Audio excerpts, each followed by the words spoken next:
Enzyme जो division के लिए जरूरी है वो एंजाइम प्रोड्यूस होते हैं। यहाँ माइटोसिस और साइटोकाइनेसिस यानी कैरियोकाइनेसिस एंड साइटोकाइनेसिस ऐसे दो इंपॉर्टेंट पॉइंट हैं। कैरियो का मतलब है न्यूक्लियस और उसका डिवीजन हम यहाँ करते हैं, यानी न्यूक्लियस का डिवीजन होता है या मूवमेंट होती है। और साइटोकाइनेसिस का मतलब है साइटोप्लाज्म की मूवमेंट या साइटोप्लाज्म का डिवीजन होता है। तो अभी हम बात करने जा रहे हैं सबसे इंपॉर्टेंट पहली फेज, और उसको हम बोलते हैं प्रोफेज। क्या बोलते हैं? प्रोफेज। डायग्राम में भी आप देख रहे हो प्रोफेज क्या है, तो यहां मैं आपके लिए लिख रहा हूं प्रोफेज। प्रोफेज का मतलब है, प्रो का मतलब है फर्स्ट और फेज का मतलब है, फेज का मतलब है स्टेट या स्टेज। स्टेज मतलब अवस्था, अब समझ रहे हैं? फेज, प्रोफेज यानी फर्स्ट स्टेज, फर्स्ट अवस्था। ओके, अभी ये फर्स्ट स्टेज क्या है, इसमें क्या क्या होता है? जैसे मान लो कि यहाँ आप देख रहे हो, उस साइड में भी देख रहे हो और इस साइड में भी देख रहे हो, दोनों डायग्राम है। आप देख रहे हो ये डायग्राम है, ये है सेल। ओके, उसके अंदर है ये न्यूक्लियर मेम्ब्रेन, यहां न्यूक्लियोलस है, यहां सेंट्रियोल्स हैं, चाहे तो यहां लिख सकते हो, बात कोई नहीं। यहां ये क्या है? सेंट्रियोल्स हैं। Okay, good. और ये एक क्रोमैटिन मटेरियल है, ये क्या है? क्रोमैटिन मटेरियल है। ओके, ये क्रोमैटिन मटेरियल है। तो यहां क्या हो रहा है? प्रोफेज में क्या हो रहा है? प्रोफेज में ये मतलब एक्चुअली ये इंटरफेज की इमेज है, इंटरफेज की इमेज है। अभी इसमें क्या होता है कि ये जो है, क्या है ये? क्रोमैटिन मटेरियल, ये कंडेंस होता है। क्या होता है? क्रोमैटिन मटेरियल कंडेंस होता है। ठीक है, दूसरी इंपॉर्टेंट बात ये है, मतलब कंडेंस होता है मतलब क्या होता है कि वो जो है ना, वो इसी प्रकार के सिस्टर क्रोमेटाइड बनते हैं। ठीक है, इसी प्रकार के सिस्टर क्रोमेटाइड बनते हैं, देख लीजिए आप। ठीक है,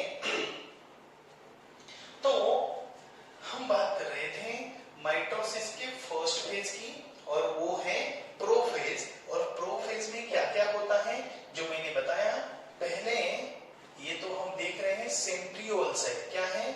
सेंट्रियोल्स। ये सेंट्रियोल्स का डुप्लीकेशन होता है। क्या होता है? डुप्लीकेशन। और सेंट्रियोल्स जो है वो इस ऐसे फाइबर से, इसको हम क्या बोलते हैं? स्पिंडल फाइबर से जोड़े जाते हैं। Spindle fibre. Okay, spindle fibre. और जो क्या बोलते हैं उसको, क्रोमोसोम्स जो है, मतलब क्रोमैटिक मटेरियल जो है, ये क्रोमैटिक मटेरियल विजिबल होने लगता है, in starts condensing. This is a prophase. So prophase में क्या होगा? सबसे पहले कि जो थिन थ्रेड लाइक क्रोमोसोम थे पहले, जो मैंने आपको पहले दिखाए थे, वो कैसे बन गए? अभी वो थोड़े थिक बन गए, और थिक बनने के कारण, शॉर्ट बनने के कारण, they starts appearing along with their sister chromatid. तो सबसे पहली स्टेज जो मैं यहां लिख रहा हूं, एक प्रोफेज, मतलब ये मैंने आपको पहले बता दिया। प्रो मतलब फर्स्ट, फेज मतलब सेकंड, सॉरी फेज मतलब स्टेट या स्टेज हम बोलते हैं उसको। ठीक है, तो प्रोफेज में क्या होता है? क्रोमोसोम्स या chromatin material, chromatin material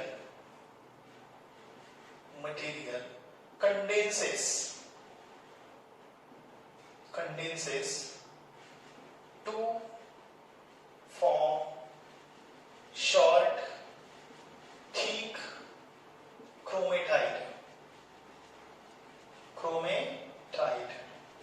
okay, फिर क्या होता है कि जैसे वो फॉर्म होता है, तो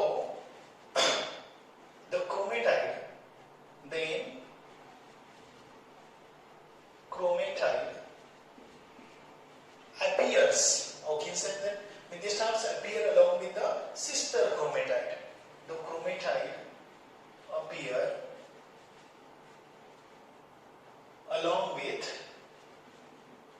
sister chromatid, sister chromatid, chromatid, ठीक है। कैसे होता है आप यहां डायग्राम में देख सकते हो। यहां एक जो सेंट्रियोल्स हम बोल रहे हैं, तो सेंट्रियोल्स के बाजू में यहां एस्टर रेज भी प्रोड्यूस होते हैं। इसको ज्यादा डिटेल में लेने की जरूरत नहीं, बस ये सेंट्रियोल्स है, ये न्यूक्लियस है। तो न्यूक्लियस जो है, न्यूक्लियस और न्यूक्लियर मेम्ब्रेन जो है, ये न्यूक्लियर मेम्ब्रेन है और ये न्यूक्लियस है। ये क्या है? Nucleus, nucleus. और ये क्या है? Nuclear membrane, nuclear membrane. तो ये न्यूक्लियस, न्यूक्लियर मेम्ब्रेन और न्यूक्लियस जो है वो डिसअपियर होना शुरू कर देते हैं। Nuclear membrane and nucleus, nucleolus starts disappearing, nucleolus starts disappearing। ये बात समझ में आ गया, okay. Then spindle fibre, centrioles duplicate, centrioles duplicate, यही मेथड इधर ही क्या होता है, centriole duplicates and starts moving towards, starts moving towards, कहां मूव होते हैं वो? starts moving towards the opposite pole, opposite pole। they are attached each other by spindle fiber and they are attached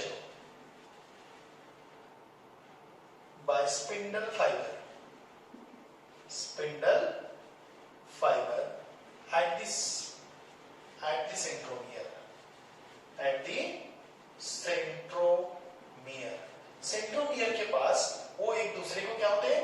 attach होते हैं, जैसे मैंने आपको यहां दिखाया, ओके। कौन सेंट्रोमियर के पास अटैच होते हैं? ओह सॉरी, एक्सट्रीमली सॉरी, अभी हम बात कर रहे थे क्या, centriole duplicate and starts moving towards the opposite pole. अभी जैसे वो अपोजिट पोल के ऊपर जाएंगे तो क्या होगा कि they are attached to, means what you can say that they are attached to each other by spindle fibre, क्योंकि उसके बीच में क्या होता है? स्पिंडल फाइबर होता है। They are attached to each other by, ये दिखाई नहीं दे रहा था इसके कारण मैंने रब कर दिया था। तो यहां देख लीजिए, spindle fibre, centriole duplicate and sister and starts moving towards the opposite pole and attached to each other by attached to each other by spindle fiber, spindle fiber, correct, okay। तो ये सब चीजें हमने किसके बारे में देखी? प्रोफेज के बारे में देखी। फिर से ये प्रोफेज को अच्छी तरीके से समझ लेना जरूरी है। प्रो का मतलब है फर्स्ट और फेज का मतलब है स्टेट या स्टेज, ओके। उसमें क्या होता है? क्रोमेटिक मटेरियल जो है कंडेंस होने लगता है, ठीक है, वो शॉर्ट और थिक क्रोमेटाइड में कन्वर्ट होता है। Then chromatid appears along with the sister chromatid, वो सिस्टर क्रोमेटाइड के साथ अपीयर होने लगता है, जैसे मैंने एक बोला यहां आप देख रहे हो, ठीक है। तो इसकी कलर चार्ट में अलग अलग कर देता हूं, तभी जाके आपको समझेगा,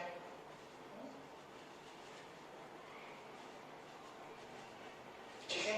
ये अलग अलग दिखता है इसी प्रकार, ठीक है, गुड। तो ये और यहां मैं दिखाता हूं, clear, okay. Centriole duplicates and starts moving towards the opposite pole and attached to each other by spindle fibre. Spindle fibre में मैंने आपको यहां दिखाए हैं, ओके। इसका मूवमेंट उस साइड होना शुरू हो गया। उसके बाद जो पॉइंट आता है वो है, मैंने आपको बोला भी कि at the end of prophase क्या होता है? Chromatid attached bye proteins, okay, called kinetochores. क्या बोला मैंने? ये जो है ना, ये क्रोमेटाइड जो है ना, ये एक दूसरे को काइनेटोकोर्स, मतलब यहाँ दूसरी स्टेप मुझे दिखानी पड़ेगी, तो मैं आपको एक बात बताता हूँ। एक दूसरे को ये ऐसे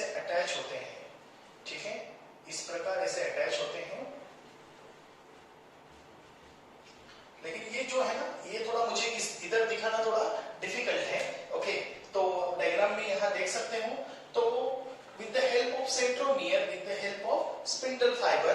तो मैं यहाँ एक और डायग्राम ड्रॉ करता हूँ, या आप इस डायग्राम में देख सकते हो, जो कि मैं आपको यहाँ दिखा रहा हूँ। ठीक है, तो यहाँ क्या होगा, ये न्यूक्लियर मेम्ब्रेन पूरा डिसअपियर होगा, तो और एक स्टेज होगी यहाँ, यही होगी। ठीक है, और तो ये जो हमने दिखाए थे, क्या दिखाए थे, एक ही तरीके का मैं दिखा रहा हूँ। तब ये जो सेंट्रल, ये जो है ना, इसी प्रकार ऐसे अटैच होता है। ये क्या है, सेंट्रियोल्स है। ये क्या है, सेंट्रियोल्स है। ओके, और ये क्या है, सेंट्रोमियर है। ये क्या है, सेंट्रोमियर। ओके, और यहाँ जो अटैच्ड है, इसको हम क्या बोलते हैं, इसको बोलते हैं काइनेटोकोर्स। ओके, ये प्रोटीन है। इस प्रकार यहाँ क्या है, एक प्रकार का प्रोटीन है, एक प्रकार का प्रोटीन है, और ये प्रोटीन को हम क्या बोलते हैं, काइनेटोकोर्स। ठीक है, अभी मैं आपको एक बात बताऊं। ओके, तो अभी ये जो है, ये मैंने आपको जो समझाया प्रोफेज। प्रोफेज में बस इतना ही याद रखना है, मैं फिर से रिपीट कर रहा हूं। जो थिन थ्रेड लाइक क्रोमोसोम्स होते हैं, वो कंडेंस, मतलब क्रोमेटाइड मटेरियल जो होता है वो कंडेंस होकर क्रोमेटाइड में फॉर्म होता है। क्रोमेटाइड सिस्टर क्रोमेटाइड के साथ एक दूसरे के साथ चिपक जाते हैं। ठीक है, और दूसरी इंपॉर्टेंट बात है कि जो न्यूक्लियर मेम्ब्रेन, न्यूक्लियोलस डिसअपियर होना शुरू कर देते थे, और सेंट्रियोल जो है वो मूव होते हैं। कहां मूव होते हैं, they are moving towards the opposite pole, and they are attached to each other by the spindle fiber, and that spindle fiber then connected towards the centromere of each chromatide by special protein that I told you the name. What the name I told you? Can you remember the name?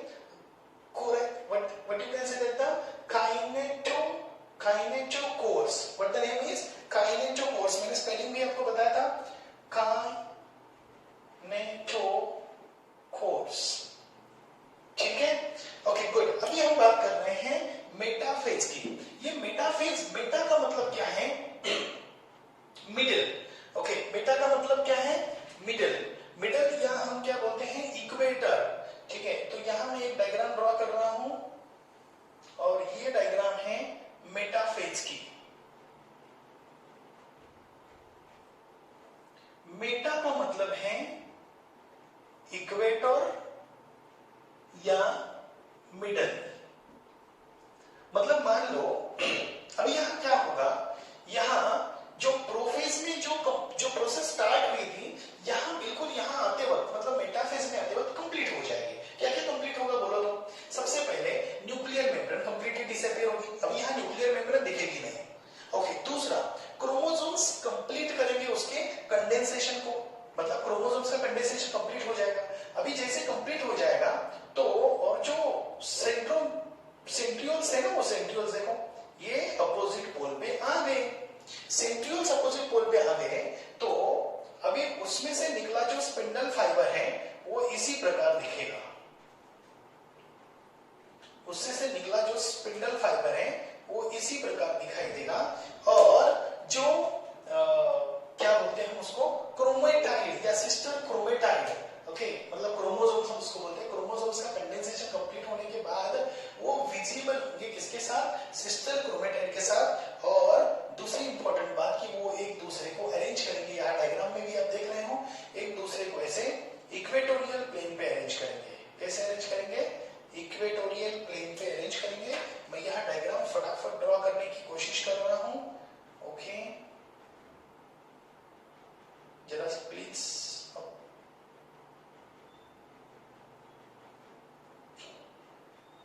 ठीक है, ये equatorial plane पे ऐसी diagram होगी।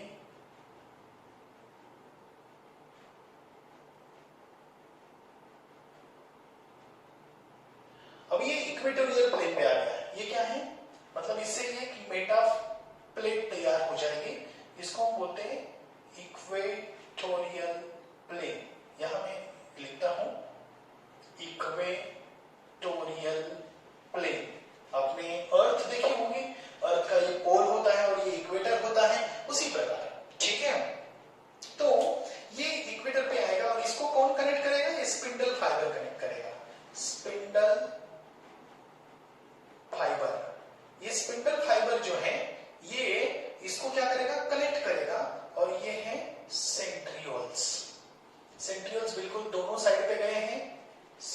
Nucleolus. ठीक है, तो इस फेज में क्या क्या होता है उसको पहले समझ लेते हैं।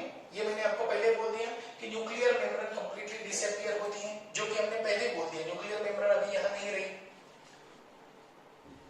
Nuclear membrane and nucleolus disappears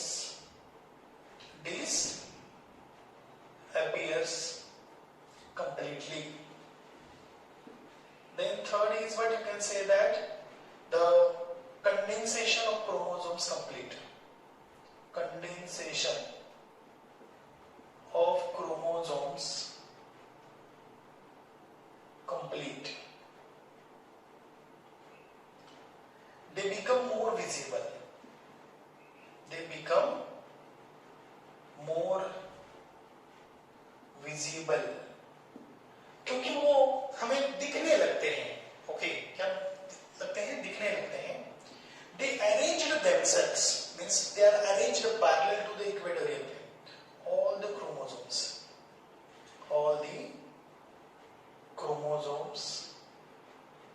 arranged to the equatorial plane,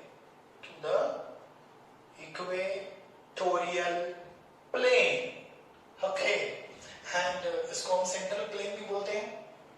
वो जो स्पिंडल फाइबर जो है उसको क्या करता है? सेंट्रोमियर से अटैच करता है, मतलब दोनों spindle fibre attached to the both centrioles. ये एक सेंट्रियोल है और एक सेंट्रियोल है। तो यहाँ क्या है कि जो स्पिंडल फाइबर जो है ये सेंट्रोमियर और क्रोमोसोम्स को अटैच करता है, मतलब it is formed between the centromere of each chromosome and both centrioles। ठीक है, तो स्पिंडल फाइबर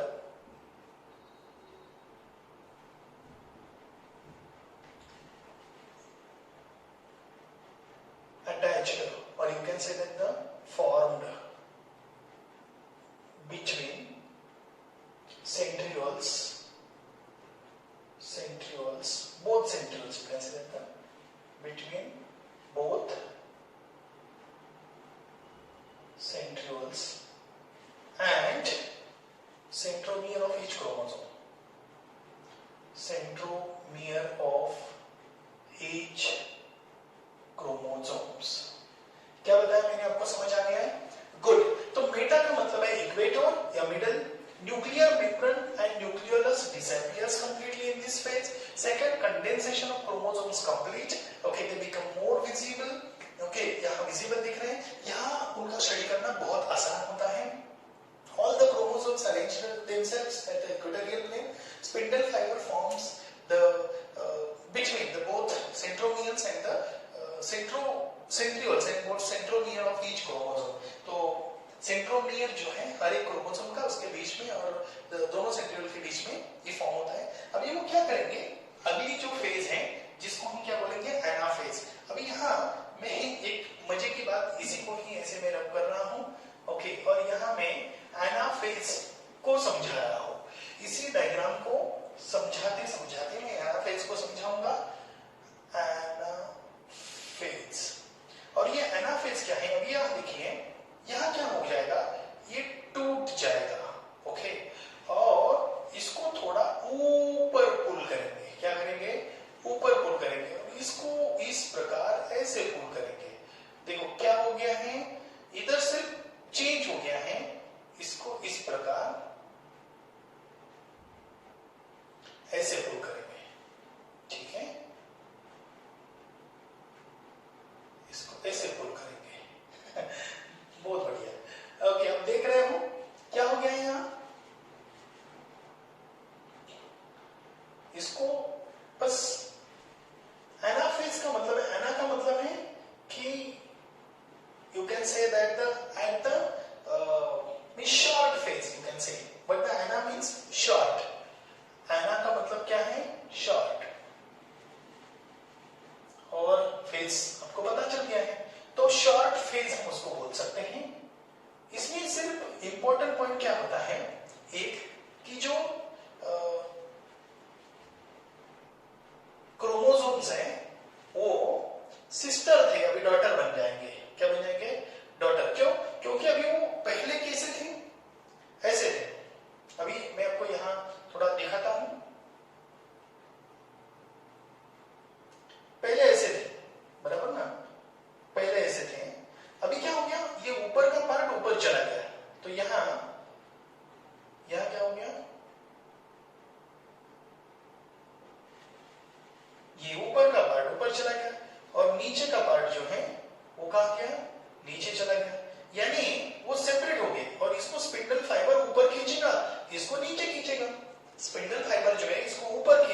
इसको क्या करेगा, नीचे खींचेगा।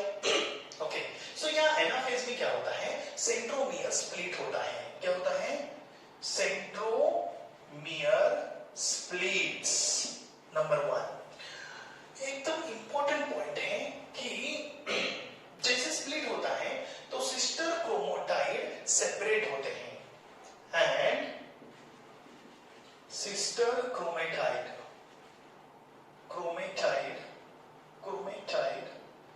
separates.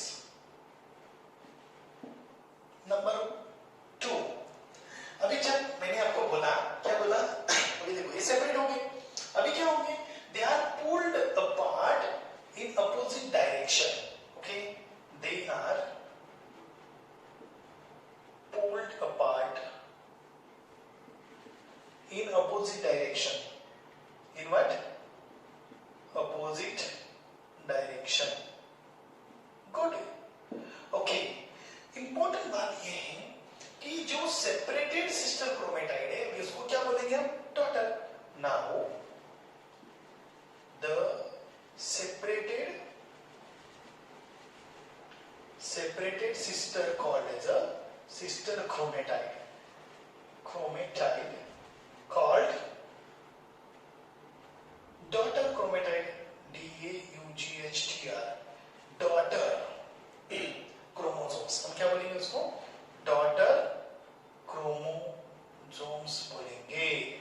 गुड, अभी आपको समझ में आ गया कि सेंट्रोमियर स्प्लिट होता है, जो कि मैंने दिखाया आपको, क्रोमेटाइड सेपरेट्स होते हैं, ये भी मैंने आपको दिखाया, दे आर पुल्ड अपार्ट, देखो इसे कैसे खींच रहे हैं, यहाँ पुल कर रहे हैं, और यहाँ एक इसे छोटा सा फाइबर भी होता है, ओके, इसको कनेक्ट करने के लिए, ये जो पुश करता है, इधर से ऊपर की तरफ और नीचे की तरफ क्या होता है, पुश होता है, और यहाँ क्या होता है, ये क्या करता है, पुल करता है।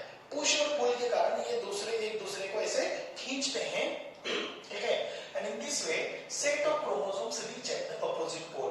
तो इससे क्या होता है कि ये जो क्रोमोसोम्स है, अभी यहाँ डायग्राम में आप मेरे सामने जो डायग्राम है, आप डायग्राम में देख रहे हो कि इन this way they look like a bunch of banana.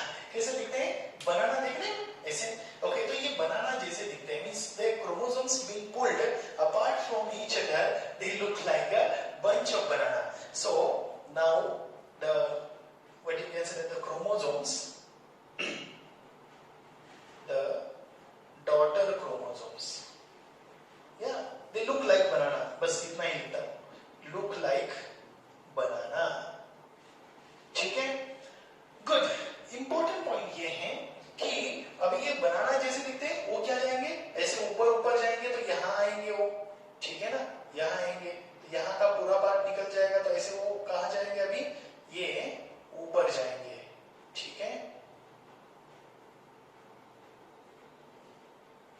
Okay, ऐसे ऊपर जाएंगे, ये भी थोड़े नीचे आएंगे, तो यहाँ ऐसे ऐसे ऐसे ऐसे ऐसे, ओके, और थोड़े नीचे आएंगे, ऊपर आएंगे, और वो एक पर्टिकुलर जगह पे कहाँ जाएंगे, बिल्कुल मतलब यहां तक पहुंच जाएंगे, और थोड़ी देर के बाद अभी शुरू होने जा रही है last phase, that is what called as a telophase. तो ये समझ में आ गया आपको, they look like a banana and reach at the both pole, means what you can say that the pole of this centrioles, means this pole and this pole, ठीक है।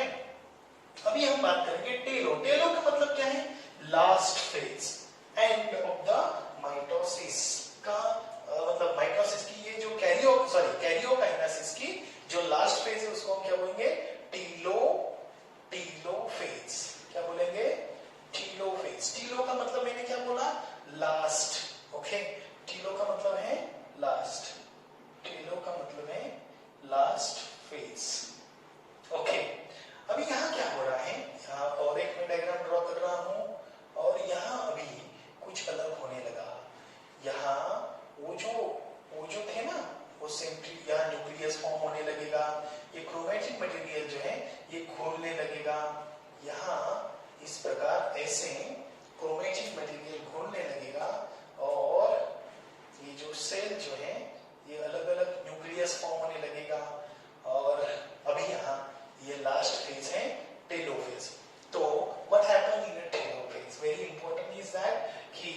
now chromosomes reach at the opposite pole, now start to decondense.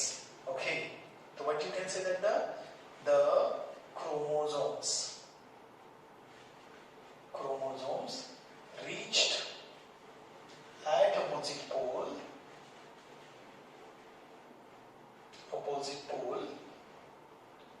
decondenses. देखो आपने prophase में क्या देखा था, वो condense होना शुरू कर देते हैं। अभी यहाँ क्या देख रहे हो कि वो डिकंडेंस होना शुरू कर देते हैं।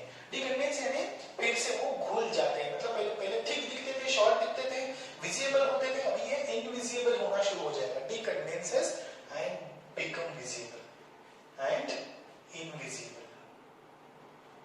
ठीक है।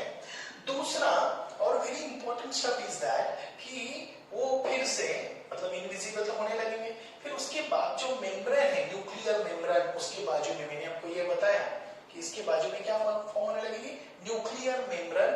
Okay good, so nuclear membrane starts to form around each set of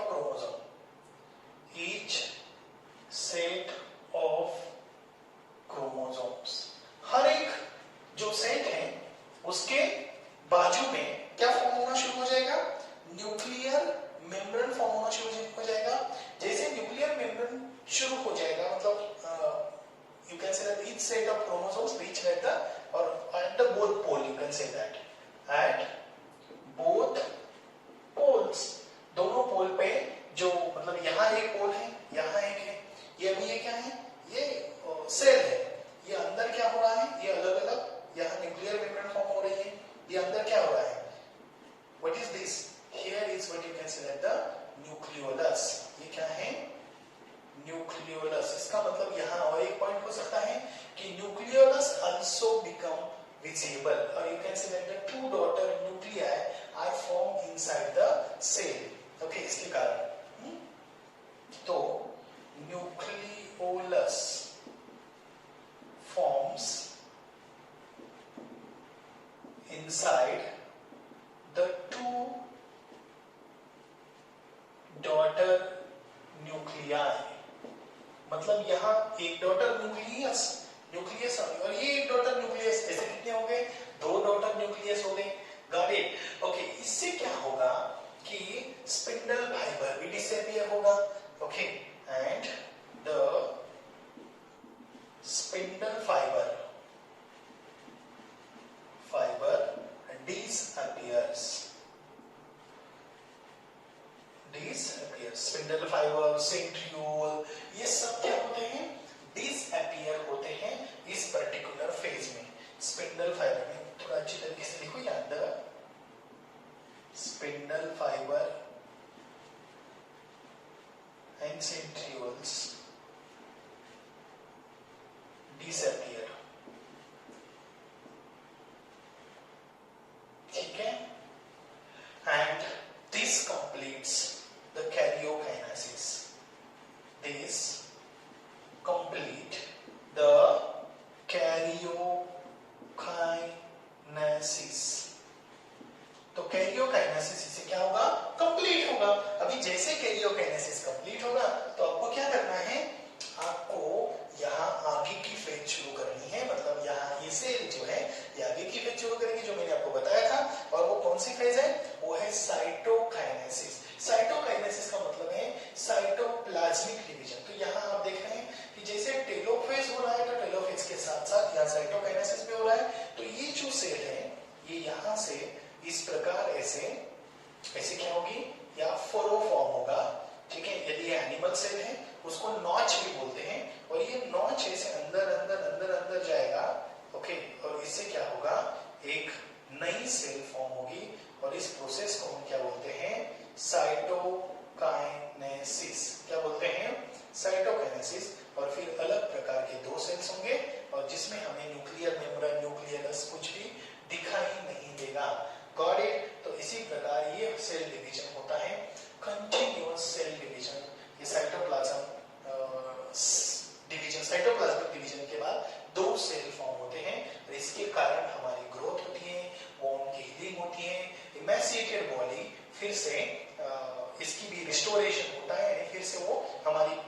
अच्छी बॉडी है वो बन जाती है यदि किसी कारणवश बॉडी इमैसिएट हो गई तो। ठीक है, अभी यहाँ जो दो इंपॉर्टेंट बातें मैं आपके साथ शेयर करने जा रहा हूँ जो कि डायग्राम में आपको आपके सामने नजर आएंगे, ये बात मैं अभी रब कर रहा हूँ। और यहाँ एक इंपॉर्टेंट बात है कि साइटोकाइनेसिस में जो प्लांट है, प्लांट में क्या फॉर्म होता है, तो प्लेट फॉर्म होती है, उसको हम क्या बोलते हैं, प्लेट। और एनिमल में क्या फॉर्म होती है, नॉच फॉर्म होता है, नॉच जो आप देख रहे हो, और प्लेट भी आपको आपके सामने मैं आपको समझा रहा हूँ प्लेट कैसी फॉर्म होती है। और इसी के कारण हमारे बॉडी की जो मैंने आपको बोला बॉन हीलिंग होती है, न्यू ब्लड सेल्स फॉर्म होते हैं, ऐसी बहुत सारी बातें। So I am very very thankful that you watched this beautiful video, because in this video you are learning the amazing things about the what mitosis, prophase, metaphase, anaphase, telophase, cytokinesis। Cytokinesis में notch form होता है animal cell में, और plant cell में form होता है plate, और इससे बनते हैं दो अलग अलग प्रकार के सेल। इसी कारण हमारी ग्रोथ हो रही है, हमारे आप देख रहे हैं बाल बढ़ रहे हैं। ओके, आप देख रहे हैं कि किसी की जो नाखून है उसमें कुछ लग गया तो वो भी हील हो रहा है, और आप देख रहे हैं कि